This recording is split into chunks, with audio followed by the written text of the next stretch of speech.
मित्रों नमस्कार।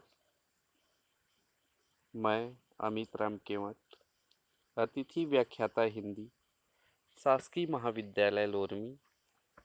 मित्रों, आज हम अटल बिहारी वाजपेयी विश्वविद्यालय बिलासपुर द्वारा संचालित एमए हिंदी चतुर्थ सेमेस्टर के पाठ्यक्रम में शामिल कवियों के सामान्य अध्ययन के रूप में शामिल कविवर धर्मवीर भारती का सामान्य परिचय प्राप्त करेंगे। धर्मवीर भारती भारत के जन्मवादी कवि हैं। वह कवि ही नहीं अपितु लेखक, गीतकार, कहानीकार, संपादक भी रहे हैं। अर्थात विभिन्न रूपों में उन्होंने अपनी सेवाएं दी है।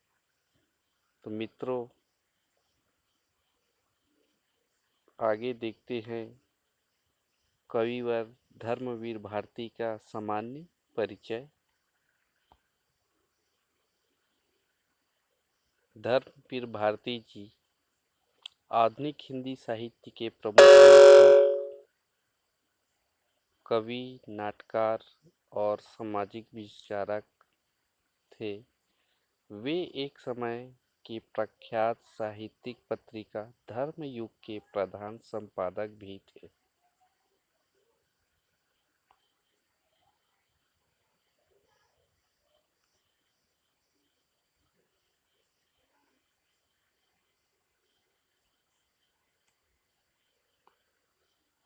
मुख्य बिंदु देखते हैं। जन्म 25 सितंबर 1926, इलाहाबाद उत्तर प्रदेश। मृत्यु 4 सितंबर 1997, 70 वर्ष की उम्र में मुंबई में हुआ। व्यवसाय लेखन कला, निबंधकार, उपन्यासकार, कवि, राष्ट्रीयता भारतीय। शिक्षा एमए हिंदी, पीएचडी। उच्च शिक्षा इलाहाबाद विश्वविद्यालय से प्राप्त किए।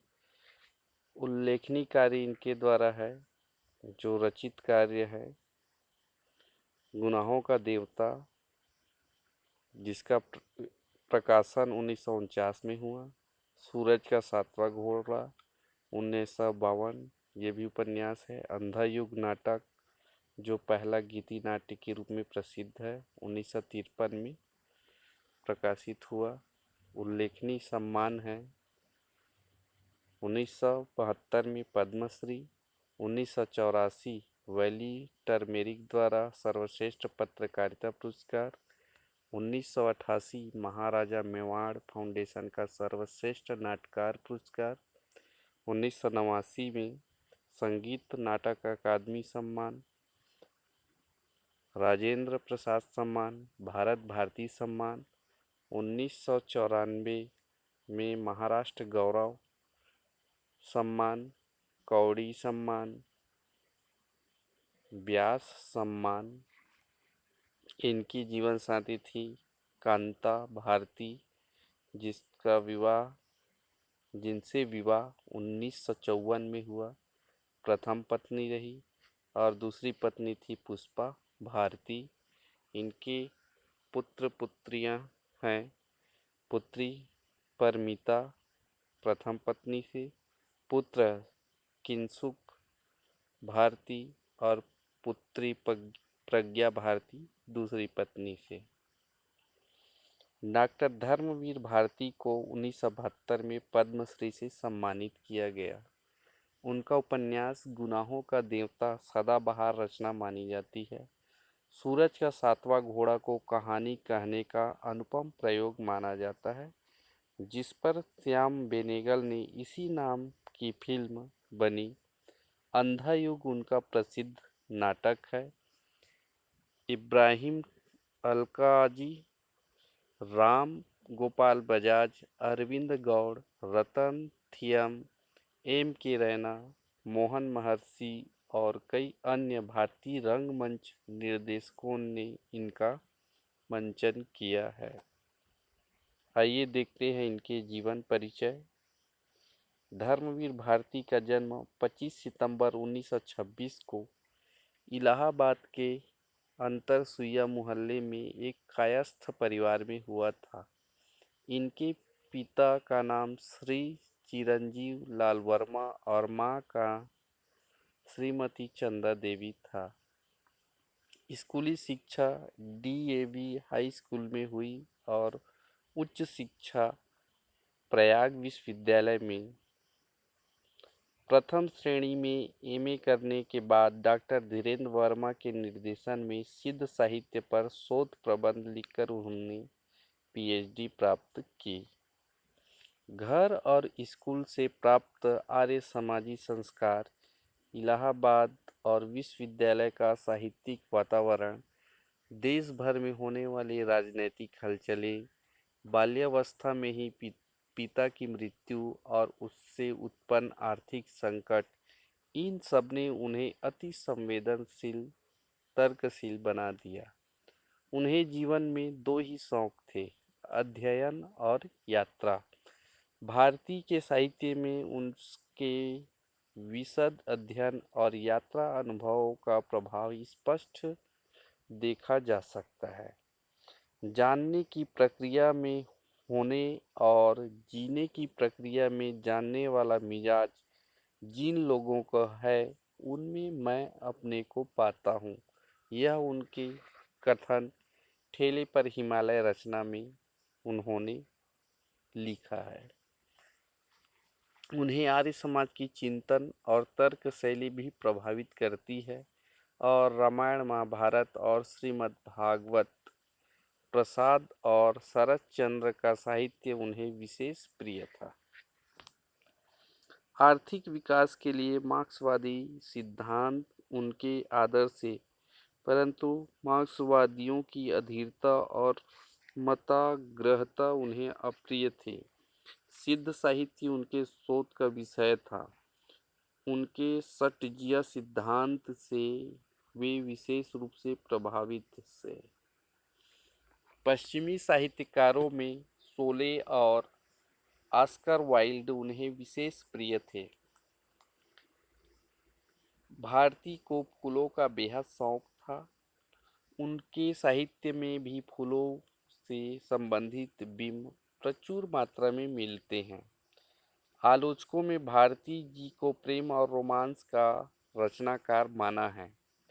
उनकी कविताओं, कहानियों और उपन्यासों में प्रेम और रोमांस का यह तत्व स्पष्ट रूप से मौजूद है, परंतु उसके साथ साथ साहित्य, इतिहास और समकालीन परिस्थितियों पर भी उनकी पैनी दृष्टि रही है, जिसके संकेत उनकी कविताओं, कहानियों, उपन्यासों, नाटकों, आलोचना तथा संपादकीयों में स्पष्ट देखे जा सकते हैं। उनकी कहानियों, उपन्यासों में मध्यम वर्गीय जीवन के यथार्थ के चित्र हैं। अंधा युग में स्वातंत्र्योत्तर भारत में आई मूल्यहीनता के प्रति चिंता है। उनका बल पूर्व और पश्चिम के मूल्यों, जीवन शैली और मानसिकता के संतुलन पर है। वे न तो किसी का एक का अंधा विरोध करते हैं, न अंधा समर्थन, परंतु क्या स्वीकार करना और क्या त्यागना है, इसके लिए व्यक्ति और समाज की प्रगति को ही आधार बनाना होगा। उनका कथन था, पश्चिम का अंधा अनुकरण करने की कोई जरूरत नहीं है, पर पश्चिम के विरोध के नाम पर मध्यकाल में तिरस्कृत मूल्यों को भी अपनाने की जरूरत नहीं है। उनकी दृष्टि में वर्तमान को सुधारने और भविष्य को सुखमय बनाने के लिए आम जनता के दुख दर्द को समझने और उसे दूर करने की आवश्यकता है। दुख तो उन्हें इस बात का है कि आज जनतंत्र में तंत्र शक्तिशाली लोगों के हाथ में चला गया है और जन की ओर किसी का ध्यान नहीं है। अपनी रचनाओं के माध्यम से इसी जन की आशाओं, आकांक्षाओं, विशिष्टताओं, विशेष विस विवशताओं, कष्टों को अभिव्यक्ति देने का प्रयास उन्होंने किया है। आइए देखते हैं उनके कार्यक्षेत्र।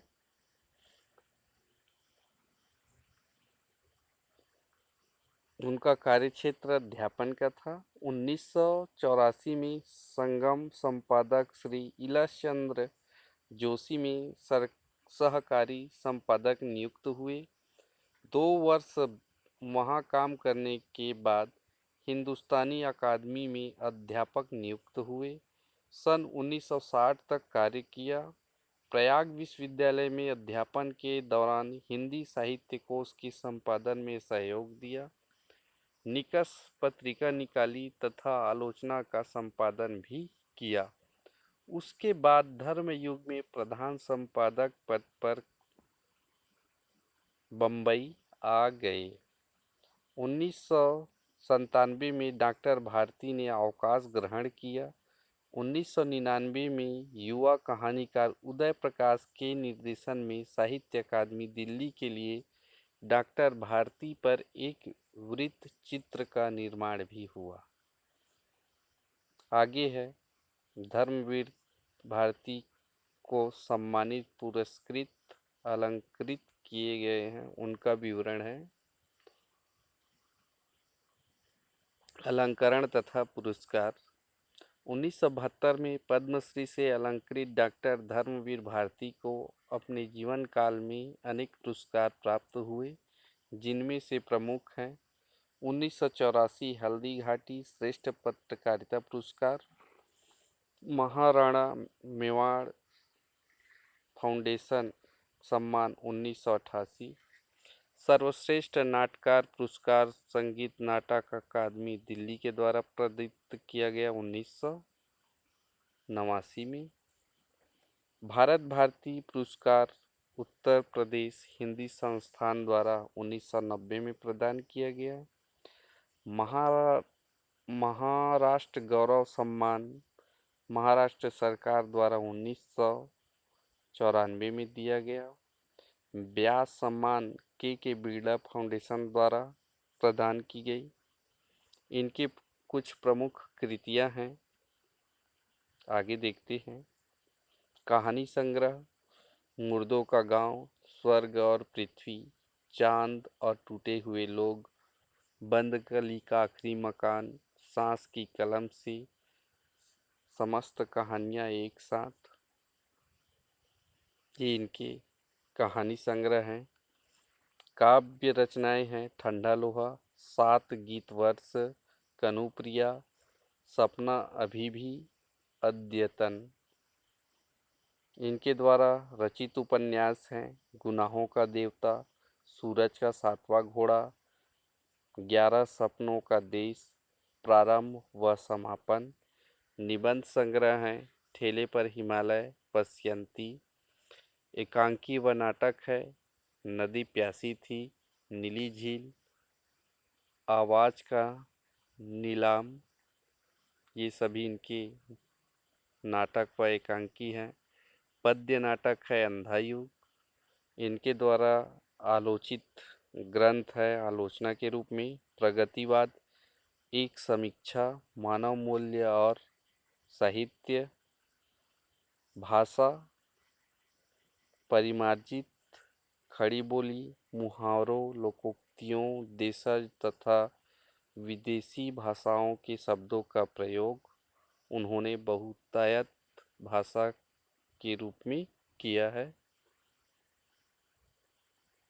शैली है भावनात्मक, वर्णनात्मक, शब्द चित्रात्मक, आलोचनात्मक और हास्य व्यंग्यात्मक से पूरित इनकी रचना शैली है।